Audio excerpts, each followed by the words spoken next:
By faith we understand വിശ്വാസത്താൽ നാം തിരിച്ചറിയുന്നു that the seen world was not made by visible things but by the word of God.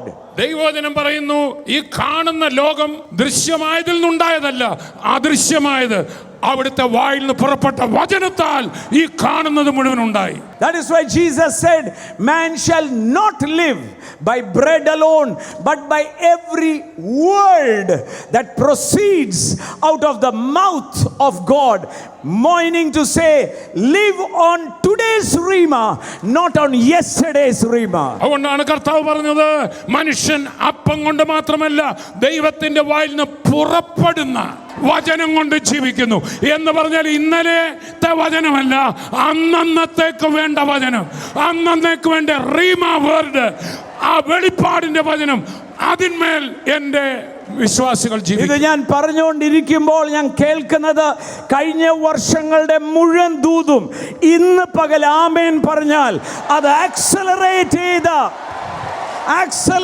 ചെയ്ത് അനുഭവിക്കാനാ വിളിച്ചിരിക്കുന്നേ. ചർച്ച ചെയ്യാനല്ല വിളിച്ചിരിക്കുന്നേ. ചർച്ച ചെയ്യുന്നവരുടെ കൂട്ടത്തിലല്ല ഇരിക്കുന്നത്, അനുഭവിക്കുന്നവന്റെ കൂടെ വേണം ഇരിക്കാൻ.